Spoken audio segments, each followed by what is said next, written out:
connection, and opportunity. All in one place. Come join the community. So text it now, don't wait in line. Fight for life.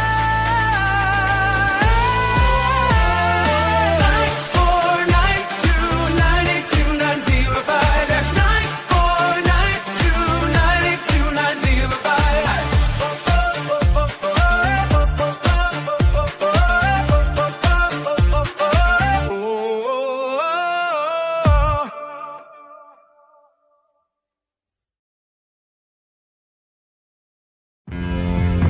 They discovered it, they read it, and they applied it.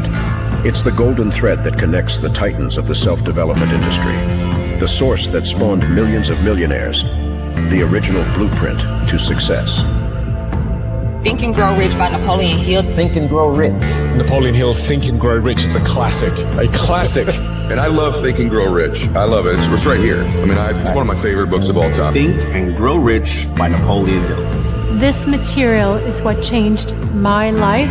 This is the material I study every day. From being an immigrant woman, coming from poverty, and really coming to America and literally achieving the American dream. I can't even tell you how grateful I am for this man, for what he did for me and my family. Whatever the mind can conceive and believe, the mind can achieve.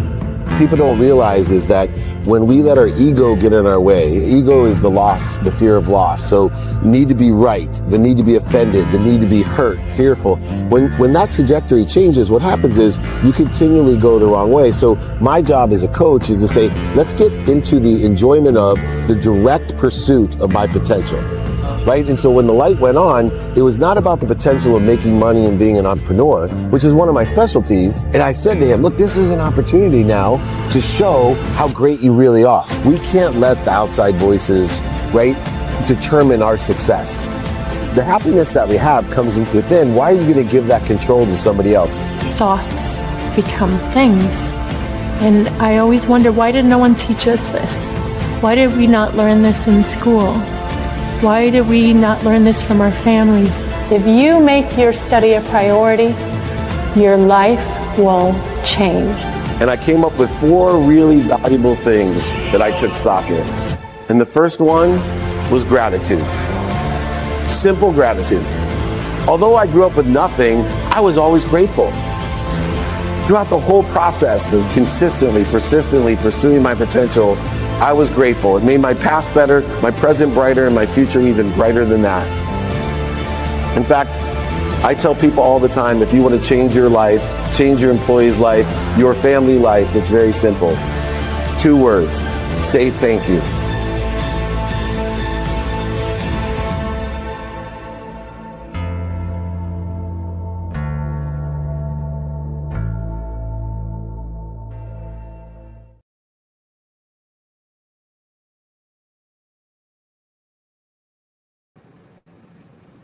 There we are. There we are. Hey, my friend. Good afternoon, good morning, good evening. It's time for the Napoleon Hill Institute training. Today's training with my co-host, Blaine Bartlett. He moves possibilities into reality. He's my teacher, my coach, my mentor for years, helping millions of people around the world understand how to make a lot of money, to help a lot of people, and have a lot of fun. Blaine, thank you for joining me on today's training. Absolutely. I'm looking forward to this. This is a good one. This is a good one today. Yes, the danger of measuring the wrong things. And before we get into the training, I want to remind people we're in Miami. We will be, believe it or not, with Messi this evening in Miami. Meet up tomorrow. Come and see us in London in Mayfair with our private member, private investor group. Meet up, holding court, VIP dinner.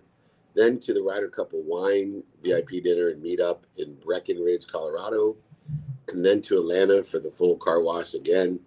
Then Las Vegas for season 11 of Office Hours. And back to San Diego for our mastermind meetup, holding court and VIP dinner. And then back to SoFi, which we want to thank Forbes Riley, Tim Story, Anthony Trucks, and so many more yesterday. Overloaded house.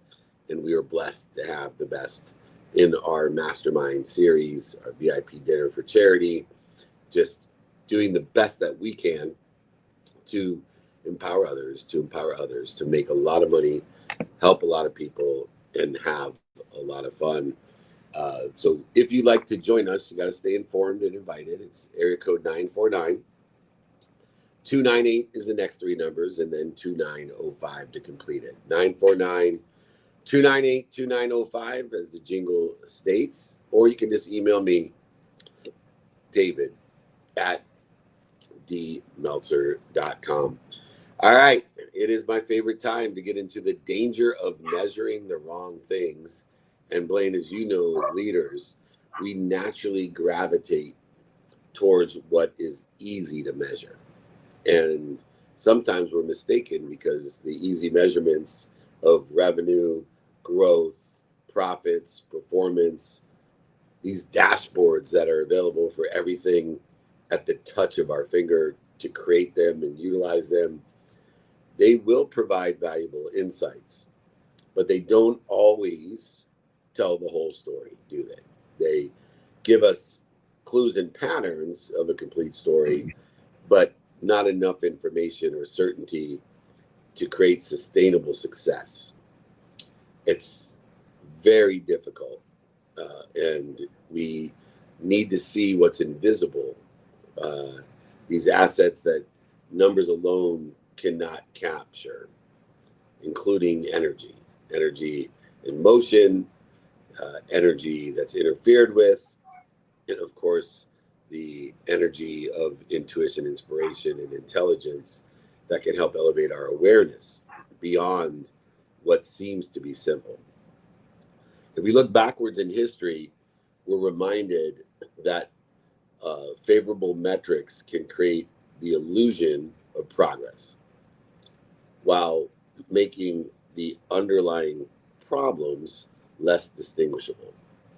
Organizations often celebrate the quarter numbers, the reported numbers, the improving numbers, while they're overlooking declining trust, interfering cultures, innovation changes, and leadership difficulty. We must never confuse what is measurable compared to what is valuable. The greatest leaders invest in the behaviors and the relationships that ultimately produce this extraordinary measurable outcomes. And as we get into the first lesson to distinguish of what to measure and the danger of measuring the simple things, the obvious things, utilizing dashboards that may not be indicative, aligned, or provide the value that we need to assess. The first lesson that we're going to teach today, and by the way, if you'd like the replay, exercises, guides, and books from today, I'm the beloved servant. David means beloved. At D is my first initial. Meltzer means servant. Let me be that beloved servant. Email me if you need anything from this training, including the replay. David at dmeltzer.com. Right there. David at dmeltzer.com. Blaine, the first lesson I would like to share is don't confuse measurement with value. And I think a lot of people don't understand value, and so they measure things that are arbitrary, capricious, and nonsensical. Numbers provide information. That's all they really do. And there's a lot of information to reconcile, but they don't always provide the wisdom. This is a big distinction between knowledge and wisdom today. And when we prioritize only what is easy to measure, we risk ignoring the factors, the behaviors, the capabilities that create lasting success. And so many companies that celebrate record quarters, years, revenues, employees, engagement,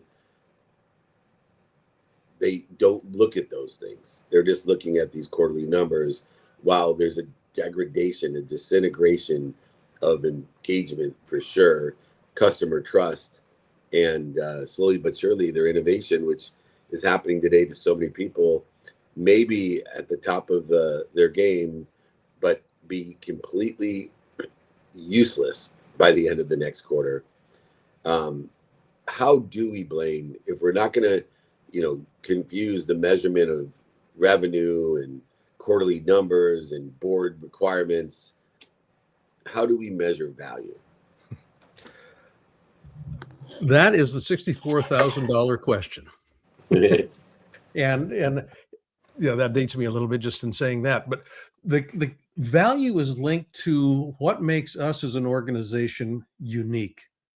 Yeah, and that unique way that we go to business, that unique product offering mix that we have, what makes us unique? That's the value proposition.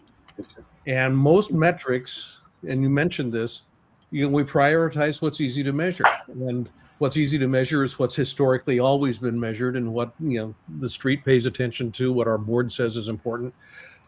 Leaders today need to really hone in on what makes us as an organization unique. What's our unique value proposition?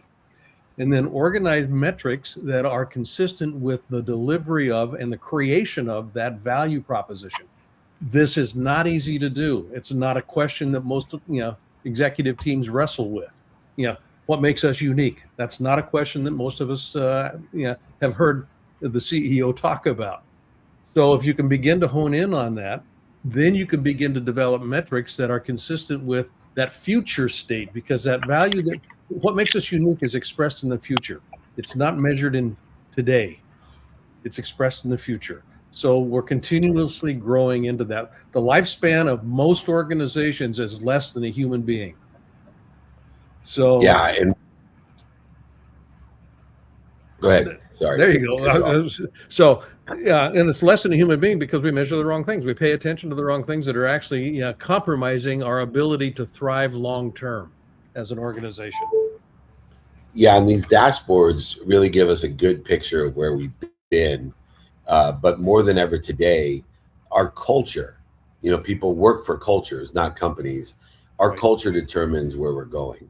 And so we need to measure with engagement, productivity, accessibility, even gratitude, where our culture is to get the right talent acquisition, the right talent development. And of course, most valuable to a culture is talent retention. And so differentiating between these metrics are quite important, and evaluating the success beyond financial performance is crucial. And so when we focus in on the long-term enterprise value instead of short-term past benefit of numbers, revenue, quarterly requirements, we can surely create a great measurement of value. If you'd like to learn more about how to measure value, just email me, david@dmeltzer.com. The second lesson today in the danger of measuring the wrong things is understanding leading versus lagging, and those indicators that give us a true awareness to whether we're leading or lagging in the industry, career, job in which we are working within. And a lot of organizations spend the majority of their attention on lagging indicators, the past, results that have already occurred. And great leaders focus in on the leading behaviors, the impactful behaviors that will influence these future outcomes. Revenue is dangerous because you need to look at it. It's a requirement. It's a measurement that most boards and public shareholders are looking at, but they still reflect yesterday's decisions. It is trust, communication, accountability, and consistency that will determine tomorrow's numbers, tomorrow's measurements, tomorrow's revenue. And the greatest competitive advantage that are built long before they ever appear on the quarterly statements, the P&Ls, the balance sheets, they never reflect that competitive advantage. And so, Blaine, how do we identify these leading indicators to help us not just reflect on the revenue of the past, but to guide us with trust, communication, accountability, and consistency. I think the easiest way to think about this is when you think about leading versus lagging indicators, think of metrics that are organized around success and succeeding. So the success is kind of the endpoint. That's what the idiot light shows on the dashboard. Yeah, we're successful here. The succeeding criteria are the ones that contributed to that dashboard metric showing up. That's what we want to be actually paying some attention to. So what are the elements that go into, what's the first cause? You kind of go back to first cause. What are the things that we need to measure? Now, here's where it gets interesting. Most metrics are organized to measure what has already happened. What we say is important, what the board says is important, that sort of thing. If we've got a future state that we're moving towards, we want to identify what are the succeeding criteria that will get us to that point there. They're going to be different than what got us here right now. So you begin to identify different succeeding criteria. So, one of the things that I do with my clients when we're working with them is, you begin to, you come from that future state, you lead from that future state. So the way you do that is you insist that people behave today, think today, speak today, as if that future were already here. That invites an exploration of what are we measuring? If we're measuring what was, we're not behaving in concert with what could be. So I want to measure the behavior that will get me where I'm going, not what got me here. That sort of thing. I want to measure the thinking that will get me there, not what got me here. I want to measure the conversations that will get me there, not what got me here. That's a succeeding criteria. And a lot of people won't invest the time to strengthen these behaviors, as you mentioned. They know that that's what drives future success, but they usually justify why they're not where they want to be because they didn't have time to do Monday, Wednesday, Friday trainings, to have calendar reviews and things that are behavioral to review the progress as well as the behaviors and the outcomes. We need to understand what is the difference between leading and lagging indicators, and those behaviors and the strengthening of those behaviors will help us to quantify the outcomes before they happen. If you'd like to understand leading versus lagging indicators, let me be your beloved servant. David means beloved. @D is my first initial. Meltzer means servant. Email me if you like the replays, guides, or exercises, lessons for the day, david@dmeltzer.com. The third lesson, Blaine, is this idea of invisible assets.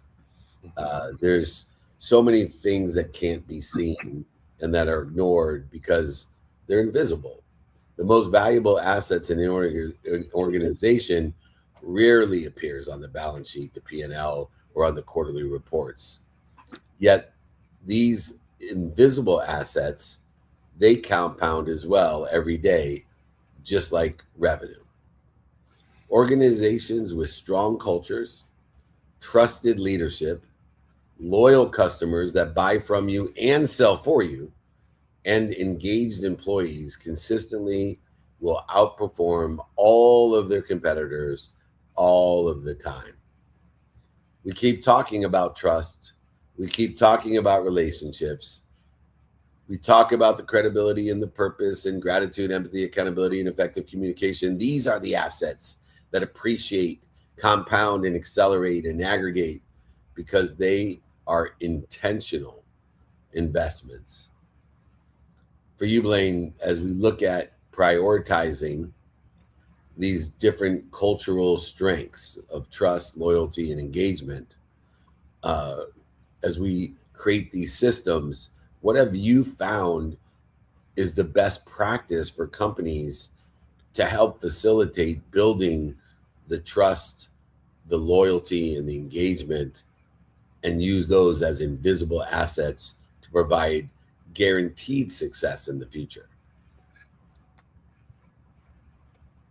I think meetings are the lingua franca of, if you will, of most organizations. Everything happens in a meeting in some way, shape, or form. Meetings help people exchange information. Conversations help people think better together. So one of the things that we want to be able to do is find ways to develop the conversational muscle in an organization. You know, and you've heard me say this a number of times, all any organization is, and I don't care the size of it or the nature of it, all any organization is a collection of people in relationship. If the relationships are working pretty good, you got a pretty good shot at being successful. Conversation is the kind of the oil, if you will, the lubricant that allows for relationships to work well. And relationships are not just interpersonal. I've got a relationship with vision, I got a relationship with values, and this is the cultural dynamic that comes into play. So curating high quality relational conversations. Most meetings will focus on what are we doing? Let's report on what we've done. We want to have conversations about how are we doing? That's a different come from. And we can measure that in a different way as well. So we want to be able to measure the how as well as the what. And we do that through conversational focus. Yeah, and our framework is the what, the who, the how, and the now are the 4 different subject topics and expertises of a culture to know what do we want in the divine direction, who can we help and who can help us, how best, as you mentioned, can we get that done, and then the prioritization of knowing what's important to the culture, the trust, the engagement, and loyalty is essential. If you want to learn how to build the invisible assets in your company, email me, david@dmeltzer.com, david@dmeltzer.com. Lesson number 4, there's 3 filters of leadership that I utilize in understanding the lenses of success. Every opportunity and an option, touch of favor, initiative, and decision should be evaluated beyond the measurable return. An initiative may increase quarterly profits, but damage employee morale or customer loyalty over time. When we're pursuing these opportunities, and touches of favor, what are some of the key questions that we should ask ourselves to measure it and manage it instead of building value? The 3 basic ones that come up here. Yeah, number 1, can we measure it? So you want to be able to identify that, because if you can't measure it, you're not going to have people's focus on what needs to be done, because it just becomes amorphous. Can you feel it? And you want to be able to feel it. So how do you measure feeling? So that kind of comes into play here. So that shows up through employee engagement metrics. Yeah. And I'm talking about emotional engagement. Yeah. How can you measure that? And then the final one, go ahead. I just had to ask real quick, because I think people overlook this engagement issue. Yeah. You and I have had deep discussions with some of the biggest companies in the world, because I believe engagement is the critical variable to success. And it is also probably the biggest challenge, especially in America, that most employees are not the Nick of Wham. They're not Marissa Meltzer. They're not Mikey Allen. They literally are not engaged. And I think it's over 90% are literally at such a low percentage of engagement. What do you know about this engagement variable? Gallup has done a survey for years, for decades, literally looking at our employee engagement globally. And to your point, roughly 87%, 87 to 92% of employees surveyed worldwide are emotionally disengaged from their work to a significant degree. And leaders, there's about $46 billion spent annually trying to increase employee engagement, and it doesn't move the needle at all, because we're not paying attention to the correct thing. Most leaders are not measuring what needs to be measured, and that has to do with meaning. Are we generating enough meaning in the system for people to say, that's important to me? Yeah. So why does this matter? Why does this matter? That's where the feeling piece comes into play. And it's not just go out there and hit another 10% increase in revenue. I can measure that, in my sleep, but can I get people to care about doing something a little different that ends up resulting in a net increase in revenue, and it's the meaning that it generates that. And so that's why we're talking about, can you feel it? Can you measure the feeling? Yes, you can. It's an emotional engagement, and it shows up in net promoter scores. It shows up in employee engagement surveys. You can measure this stuff. Yeah. So we have measuring it, feeling it, and that third filter of Sustaining it. Yeah. And that's where the employee retention comes in. Exactly. Because that's the only way to sustain it. If anybody wants to learn more about these three filters of leadership, how to measure, feel, and sustain, just email me, david@dmeltzer.com, david@dmeltzer.com. The next lesson, knowing what matters most so we can measure that. Every KPI influences behaviors.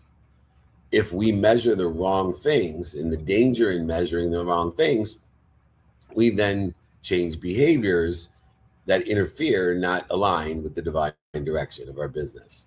We actually will encourage the wrong behaviors, the wrong actions. I see so many sales teams that I work with, Blaine, they're measured only by volume and they sacrifice customer relations. When I say customers, it's internal, external, vendors, channel partners. All of these I consider a customer, especially in the sales side of it. And they sacrifice that relationship for an immediate transaction. Yep. And so these reports, these KPIs, may improve bottom line for a short term, but they don't improve behavior. They actually interfere with improved behavior. In looking at KPIs, what value, as we look to see what we measure or matters most, what do we look at to see how those numbers are relative to behaviors, or the KPI itself is irrelevant to the future? How and what do we do to know what matters most when we're measuring these KPIs? Let's go back to the notion that all any organization is a collection of people in a relationship. That includes my relationship with my customers, my vendors, my suppliers, as well as my employees, all that sort of stuff. One of the classic KPIs that most organizations, particularly those that are in a retail position, will measure is customer satisfaction. Customer satisfaction is based on transactional outcomes. Was the customer satisfied or not with this transaction? It does not measure loyalty.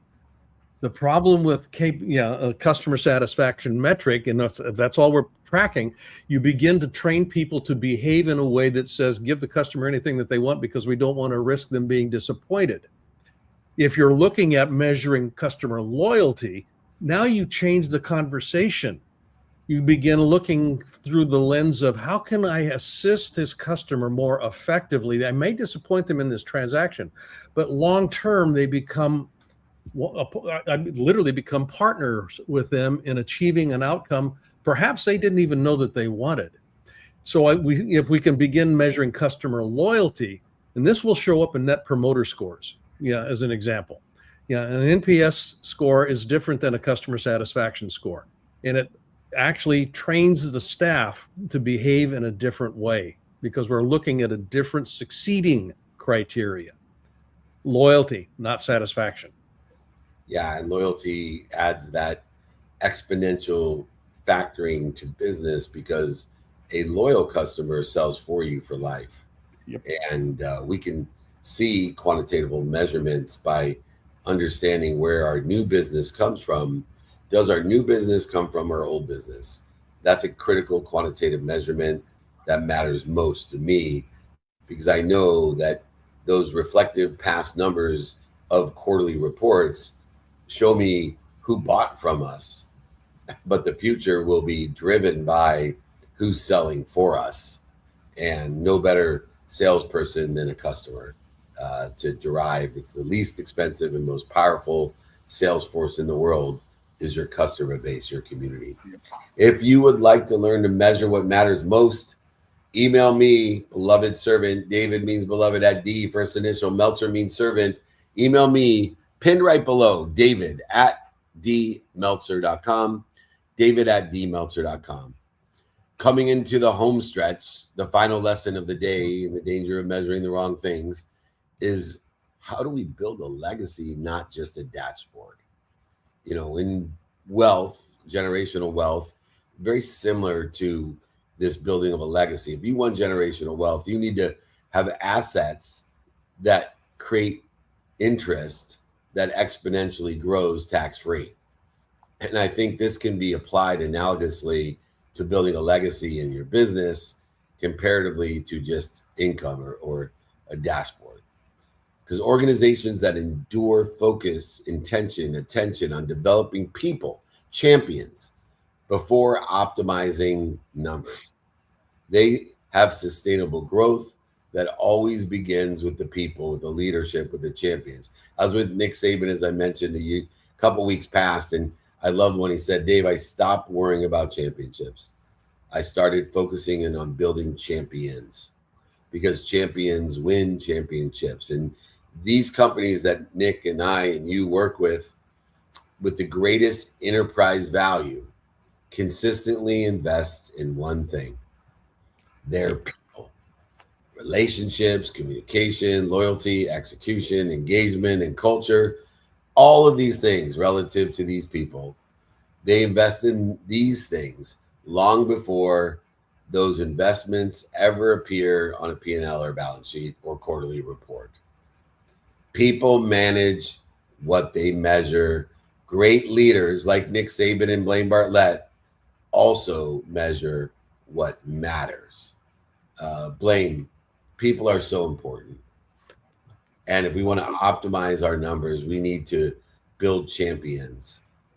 What have you found to be the best way to empower, to encourage the loyalty, the excitement, inspiration that's necessary to build champions? What are some of the things that people care most about? And I don't think it's their salary. It definitely isn't. And first of all, thank you for putting me in the same class as Nick. Appreciate that. But to his point, yeah, we build great companies by building great people. I mean, it fundamentally is that simple. We build great companies by building great people. You know, and to the answer to your question here, what we can do is we can begin to examine our thinking. You know, one of the things that we measure, you know, we look at our balance sheet, we look at our P&L. We carry the employee base on the balance sheet as an asset, and over time, for tax purposes, we depreciate assets. So there's an inherent bias towards depreciating that people asset. We say they're our greatest asset, but we don't behave as if they are. We look at them as a line item on the P&L, and it's an expense line item. So we're looking for ways to reduce the expense. So what that looks like is we don't invest in them. We treat it as an expense, not as an investment. So one of the simplest things that we can do is begin to recalibrate our thinking. If we're going to build a great company, we need to build great people. So how do we go about measuring how we're doing with that? It starts with our onboarding process. It starts with identifying what is value. What is the contribution that you're making? Asking people, how can you best contribute to what we're doing here? Those sorts of things start to come into play, and they will give you an answer. Here's the best way you can utilize me. And all of a sudden, I feel as if I'm valued. If I feel valued, I'm going to be innovative, I'm going to be creative, and we start working with it. This takes time. It's not a short-term fix. And we all know if you take that short-term fix, if you cut the line, you're going to go back to the back of the line. There's no way to build a legacy or a dashboard. If you want to know how to build a legacy with measurement, email me, David at dmeltzer.com. If you'd like the replay of this training, once again, David is beloved at D, my first initial. Meltzer means servant. Email me, David at dmeltzer.com.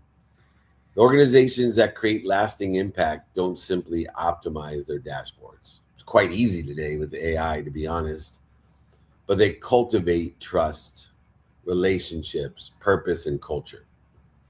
Those invisible investments eventually produce the extraordinary balance sheets, P&Ls, and measurable results. The greatest companies don't outperform because they track more numbers. They outperform because they enjoy the consistent and persistent pursuit of their potential to improve the things that most people overlook. Success is not found in controlling every metric. Success comes from that enjoyment of consistent, persistent pursuit of your potential. It comes from consistently investing in the invisible behaviors that create the extraordinary, visible, quantitative results. Once again, if you would like to replay from today the books, the guides, the exercises from each of these lessons on the danger of measuring the wrong things, email me, david@dmeltzer.com. Blaine Bartlett, we hope to see you in one of these cities we're in. I know you have graciously volunteered your time for the next half an hour to answer questions, the Q&A of the day. Please, with all my appreciation, thank you for pouring into our community. He is the best mentor, coach, and teacher that I know. He turns possibilities into reality. His name is Blaine Bartlett. Go to blainebartlett.com or email me, david@dmeltzer.com. Blaine, thank you so much. I'll see you next week. You bet. Tell Mr. Messi hello for me. I will. He's a little exhausted, but we'll at least I'm sure.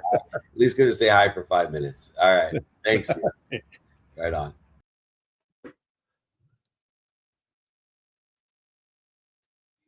Here live in the Breakfast with Champions on Clubhouse. I can hear you. I'll turn my mic on and we're good to go. Beautiful. Thank you so much, Mr. Blaine, for sticking around for the next half hour for this Q&A session with our incredible community. And just a reminder to everybody, for everyone that is joining us online via the multicast live on all platforms, please make sure to put your questions for Blaine today into the chat. And of course, for any of our friends here in the Breakfast with Champions, the greatest room and community on Clubhouse, as you have your questions for the double B, that is Blaine Bartlett, make sure to use the hand icon in the lower left-hand corner of your screen to request to join the stage. And of course, we will bring you up.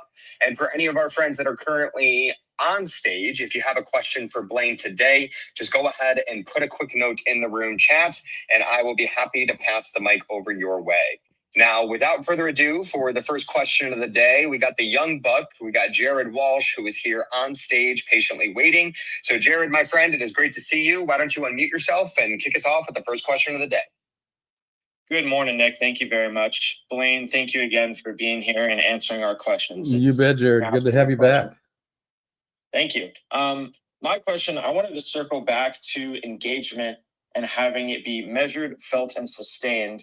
And I wanted to know from you, what does an engaged person measure every single day that a disengaged person would never even think of? That's a great question. An engaged person, let me think about that for a moment.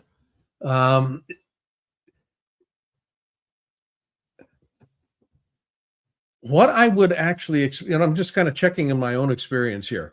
When I'm fully engaged in something at an emotional level, I lose track of time. I feel particularly creative. So what do I end up measuring? If I was to step back from it and start to assess at the end of the day, how was I doing? What was in play for me? I would actually begin to measure not so much productivity, but how joyful did I feel while I was, and I don't mean bouncing off the walls, but how joyful did I feel? How fulfilled did I feel at the end of that day? And that fulfillment piece is, I think, one way that we can actually begin to organize our work day. What allows me to feel fulfilled? Because I'm spending / investing 8 to 10 hours a day doing what I'm doing. Is it worth the expenditure of my life's energy to do that? There's that ROI is measured in fulfillment. That's now, how do you begin to bring that to the table in an organization? Through conversation, because everybody's going to have a little bit different tweak on that. but you can actually begin to filter commentary so that the conversations have a way to be captured that can give you a succeeding indication, a succeeding criteria. So it shows up behaviorally in terms of are people staying late? Are they watching the clock, as an example? Are they bringing ideas to the table that are not solicited? They're just bringing them because it's something that they know that is going to succeed down the road, or they hope will. Those sorts of things start to come into play here. But fulfillment, I think, at the end of the day, is the way that I actually would experience my engagement. And this is something that I check in with on a pretty regular basis with myself at the end of the day. Thank you, Blaine. That's perfectly clear. If you don't mind, I'd love to add on to that. You talked a lot about how what you measure comes from what you felt. And it makes me think, do you look through those three lenses of measured, felt, and sustained all at once, or does it come in a certain succession? For me, and this is just kind of my own experience with this. I start with fulfillment. How am I feeling now? And by feeling, I'm talking, not sad or anything, but am I feeling engaged? Am I feeling invested? Am I feeling involved? That translates into this thing that I call fulfillment. And then I, look at it through the lens of sustainability. Is this something that is consistently going on? If I'm missing the mark, Steve Jobs talked about this, at one point in his, I think of the Stanford talk that he gave. If I notice that I'm missing the mark, more than 3 days in a row, I need to stop and assess what it is that I'm doing. So that sort of a dynamic comes into play. So I start with fulfillment, then I look at it through the lens of sustainability. And the metric piece of it, actually shows up in a number of different ways. It's just going to be kind of situational. Am I, trying something new?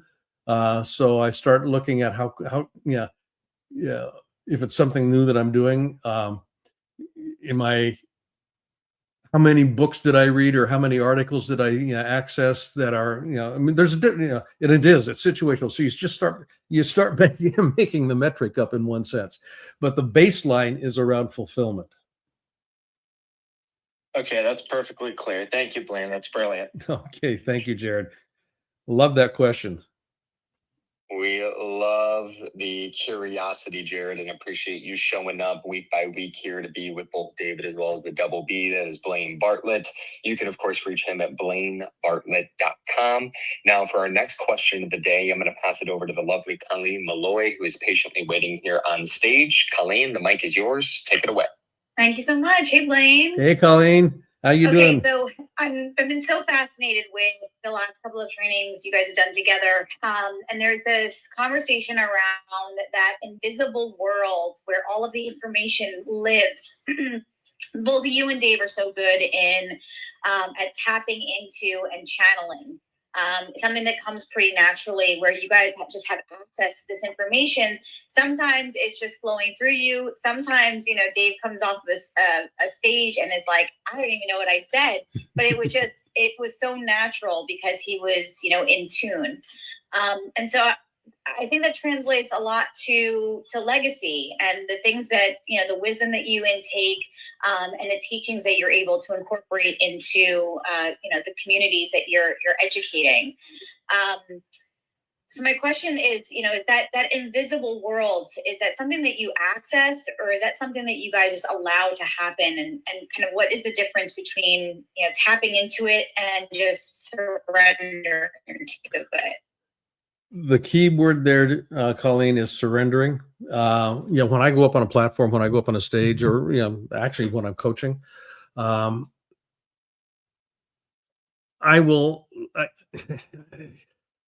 fumble with this because it's hard to describe accessing that state. I literally have to get out of my own way, I think, is the easiest way to say it. I have to get out of the egoic way that is, present for most people. I don't care what I sound like. I don't care what, when I say I don't care, I'm not caring from what will they think of me if I say this or do that or move in that direction? That has been put aside. And as soon as I move that aside, now because the ego has been suspended, if you will, I now have access to the stream of consciousness that's moving to and through me. And, like David, I'll come off a stage and I have absolutely no memory of what it was that I said. People will come up to me and say, yeah, that was amazing. And it rocked my world and it changed my life. And I'm going, I have no idea what you're talking about. Right. And that's, spirit is always moving to and through us, but it gets impeded when our ego gets in the way and we start filtering for mostly what will people think of me. And when you can suspend attachment, your attachment to your ego, you make Right. room for something else to be accessed. Yeah, that's always a challenge, right? That Yep. ego state of fearing what other people think. So Yeah. I appreciate the clarity. One way that you can practice this, if it's helpful, there's people will typically mentally will occupy three different positions. Yeah, in position 1, 2, and 3. Position 1 is I'm just aware of myself. That's all. The world revolves around me. Everything is there. Position 2, I'm aware of myself and I'm aware of you. And so I can kind of notice that there's that dynamic and there's a relational piece that's going on. Position 3 is a superposition where I pop out. I mean, I'll use the word pop out. I just kind of move above, and it's an observer state where I'm actually watching this interaction occur. And from that third person position, I'm actually not egoically invested. I'm just in a position of noticing rather than directing. And that allows me to have access to information that I wouldn't have access to in the first position or the second position. Right. It's a shift in perspective. Well, thank you for that. You bet. Awesome. Thank you so much, Colleen. And for the next question of the day, I'm going to pass it over to Mike, who is here on stage. Mike, my friend, it is good to see you here. Why don't you unmute yourself and carry us on with the next question? Amazing. Can you guys hear me? I can hear you, Mike. Yes. Amazing.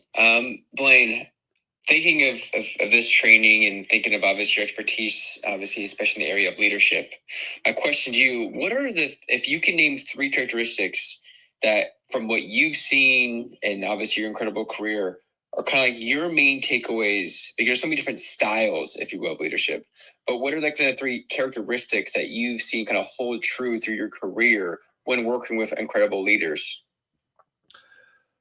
The first one that comes to mind is curiosity.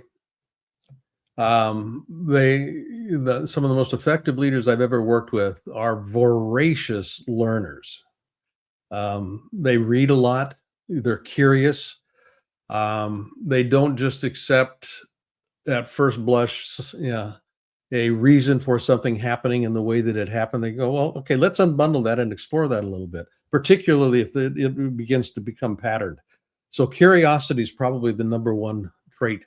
The second one, and I just mentioned it, is coupled with this, they are voracious learners. They're curious, and they tend to be pretty eclectic in their learning profile. They'll go far afield from what their primary remit is. So I mean, I've got on my bookshelf, I've got quantum physics, I've got autobiographies, I've got poetry. But all of it comes together in some way, shape, or form. There's a synthesis, and this is the other thing that I think most of these highly effective leaders that I've experienced actually work with. They are synthesizers.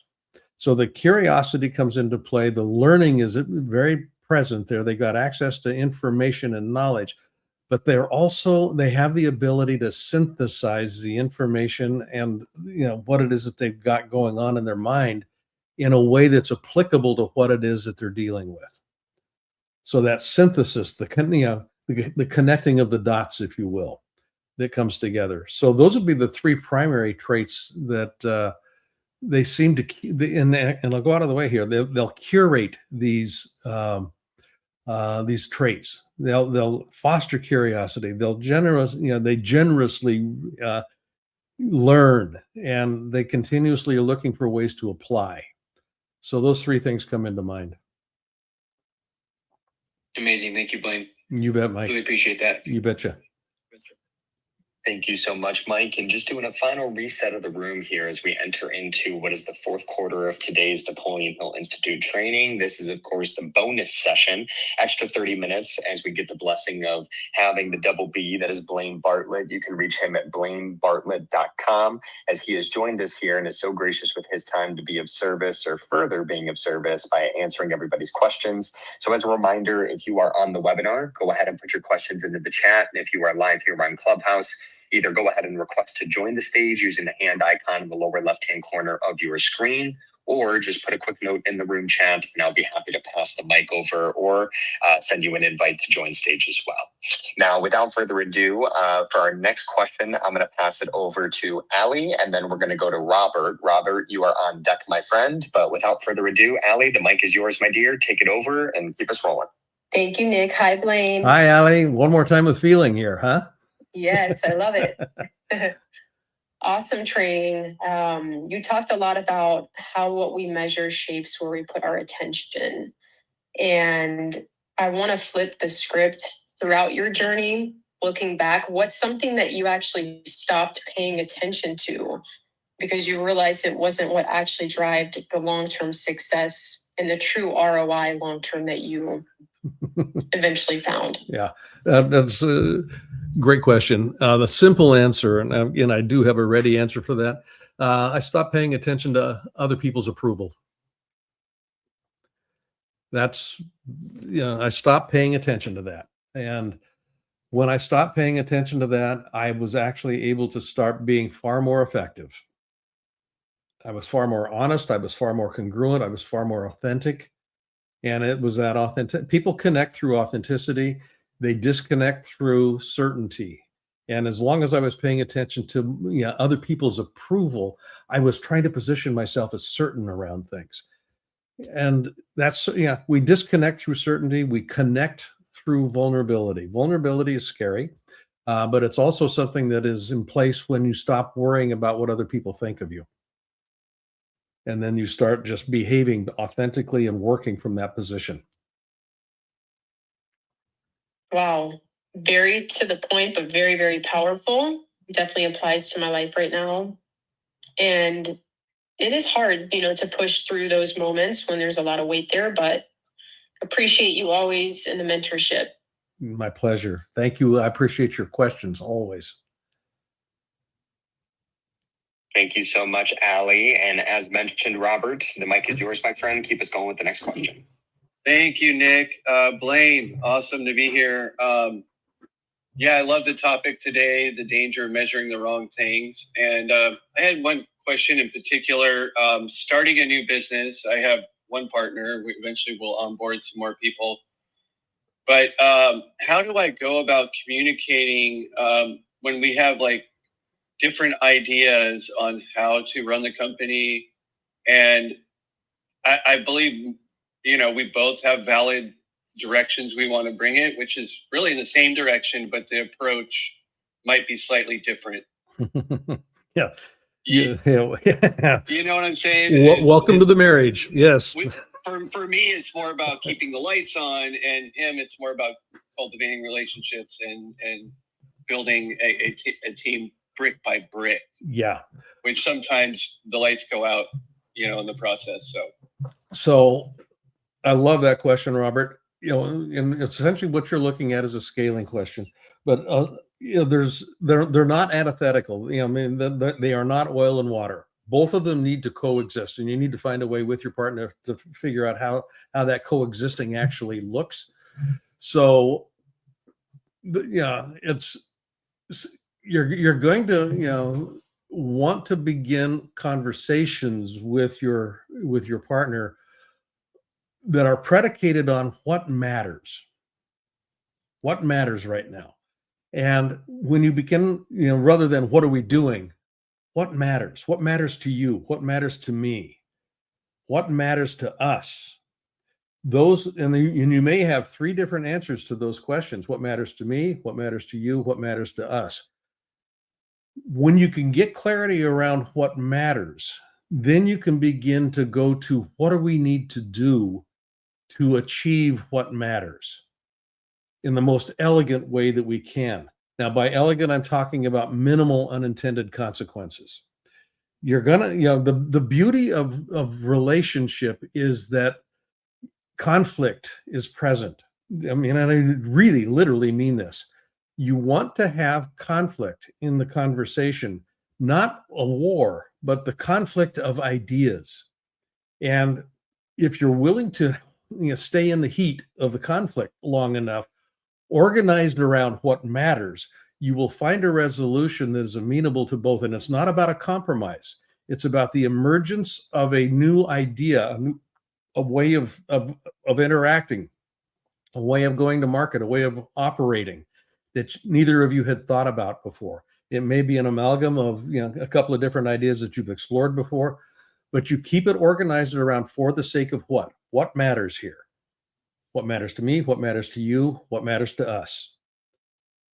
And those three things become your touchstone, your North Star. That's amazing, Blaine. And our communications have been going pretty well. I've been kind of limiting it to open-ended questions, partly because I kind of want to feel out what direction he wants to go without just saying yes or no. So Yeah, it's been helping a lot. Good. Yeah, you want to be cautious, particularly at this stage in the organization. You want to be cautious about jumping to a hard and fast how, because at this stage, it's embryonic. You're going to be experimenting with a number of different things, and it's there's a growth dynamic in play here. The desire to go to how we're going to do this can be real seductive, and it can also be a real minefield if you're not careful with it. Thank you so much, Blaine. That's amazing. You bet, Robert. Awesome. And for our next question here, please forgive me if I pronounce your name wrong, but I believe it's Bade. Bade is patiently here on stage. Feel free to unmute yourself and keep us rolling. Hi, it's Vade. Awesome. My name is Vade. Thank you for joining us. Thank you too. So I have a question, because you talked about the importance of conversation, right? And not only in business field, like any area of life. So I want to know, are all conversations worth having? Like, how do you know you're in a conversation that only drains your energy and doesn't add any value to your life? Because I tend to have this fear to leave a conversation because maybe in the end of it, I will receive something valuable to me. Mm-hmm. You've answered your own question, Bade. If you feel drained, that is a pretty good indicator that the conversation is not going to be as fruitful or as fulfilling as you would like it to be. And I would go back to what I was just speaking with Robert about. What's the intention of the conversation? What matters here? Now, you're going to have social conversations where, you're just going to have social conversations. But if it's in a business context in particular, what's the intention of having this conversation? What are we, because most conversations in a business environment are organized around solving a problem, okay, in some way, shape, or form. So what's the intention of this conversation? And what matters in terms of not only what the outcome of the conversation is, but what matters in terms of how we conduct this conversation. So that that how we conduct the conversation speaks to the integrity of both parties. This is I want to how we conduct this conversation. I want to conduct it in a manner in which I feel heard, I feel respected, I can voice concerns, I feel safe. I mean, those sorts of parameters start to come into play here. You may not have that up front with every conversation that you have, but over time, if you can begin to organize that in your thinking about how you approach the conversations, you begin, we're continuously in the process of training people how to interact with us. Every time I have a conversation with somebody, basically it's a training ground for them to learn how to best interact with me. So I want to know what my criteria are for a successful conversation. in terms of how I feel about myself, about how I feel about the conversation itself. Do I feel heard? Do I feel safe? Those sorts of things come into and I start organizing my behavior and the conversational dynamic around those elements. All right. That was really helpful. Thank you so much. You bet, buddy. Awesome. Well, want to thank you again, Mr. Blaine, for taking the extra time to join us here and extend this incredible Napoleon Hill Institute training with the 30 minutes of bonus Q&A with the double B. You can, of course, reach him at blainebartlett.com. Where else can people get in touch with you, Blaine? I'm sure you can see it in the chat on our multicast, let alone here in the Breakfast with Champions, that this community only continues to grow and get even bigger. So I know that people want to get in touch with you. How can they best do so? The easiest visibility wise, LinkedIn. I'm on LinkedIn, pretty obviously. I've got two websites. One is my personal website, blainebartlett.com. I've got a leadership community that we work with, and it's leader.blainebartlett.com/SOBE community. So there's that. And then my direct email address is bbartlett@avatar-resources.com. And Gigi, thank you for putting that up on the Sharon there. Yeah. So bbartlett@avatar-resources.com, leader.blainebartlett.com/SOBE community, or just the general website, which is blainebartlett.com.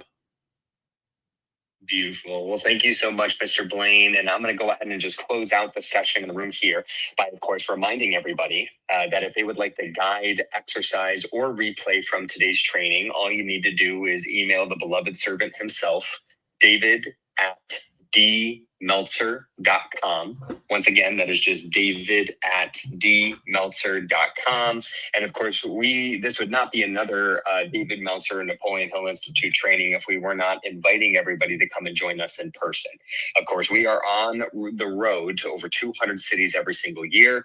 As we come into those cities, we like to add on what we call a car wash, which is the addition of a community meetup, holding court, or even one of our VIP dinners for charity. So if you are in Miami, please come and join us, as we are going to be here today and tomorrow, adding on a car wash while we're here in Miami with Inner CF Miami and the football game day experience today, meet up and holding court tomorrow. So if you would like to join us on short notice, make sure to just email me directly, Nick, N-I-C, @dmeltzer.com. Then from there, we're going to be jumping across the pond over to London for our private members only mastermind experience plus car wash.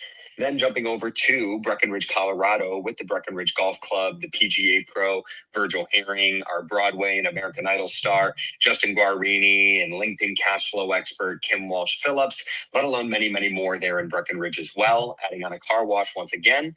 Then we'll be off to Atlanta, Georgia with the EO chapter and our friends Kim and Justin once again, adding on a car wash there in Atlanta.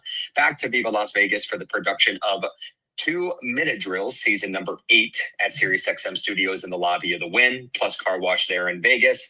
Then we'll be in San Diego, California for another car wash, and then back even at SoFi Stadium for another car wash at the greatest stadium in the world in Los Angeles. Now, ladies and gentlemen, I know that is way too much to keep up with, which is intentional, and that's why we created our text community, to give you the reminders on where we're going to be in these 200 invitations but not obligations a year. So if you would like to join us, just text us at area code 949. Next 3 digits are 298. Last 4 digits are 2905 to get the reminders on where we're going to be and all of our invitations, but not obligations. Of course, we will be back next Wednesday with another edition of the Napoleon Hill Institute training. But in the meantime, join us this Friday, 6 a.m. Pacific, 9 a.m. Eastern Standard Time for another edition of David's Free Friday trainings that he has been doing for over 28 years.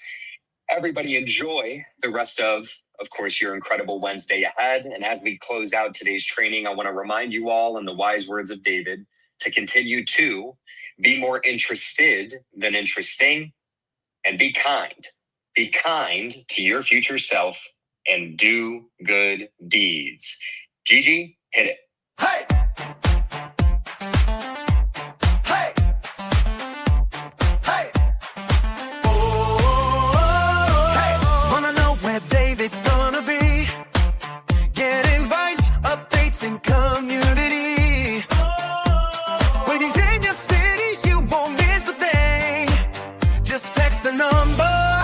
phone ring, ring, ring, ring, ring. 949-292-905. That's 949-292-905. Events, connection, and opportunity. All in one place. Come join the community. So text it now, don't wait in line. Fight for life.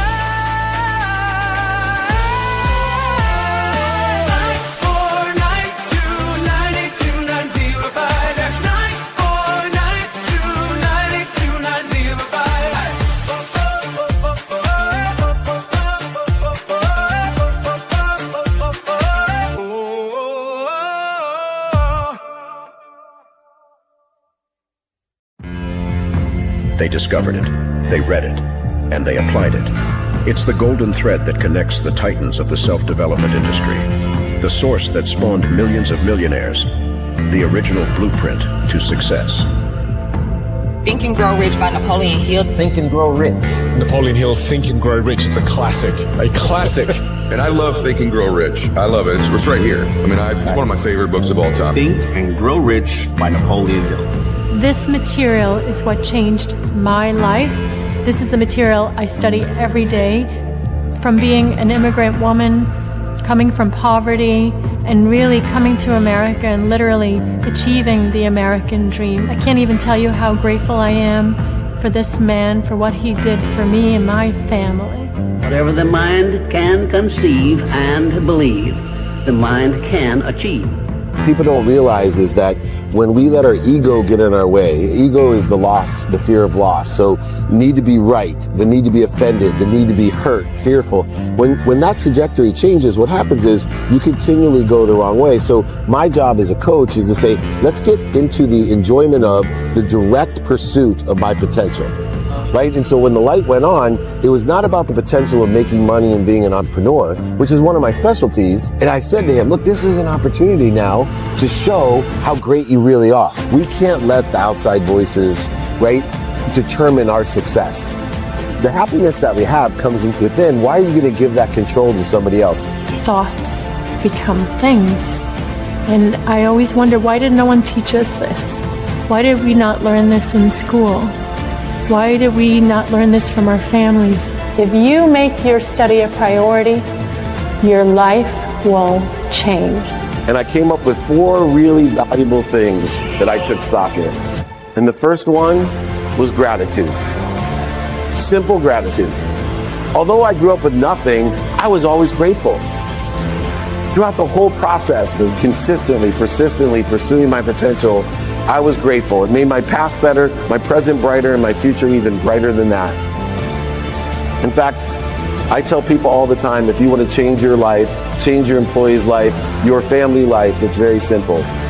2 words, say thank you.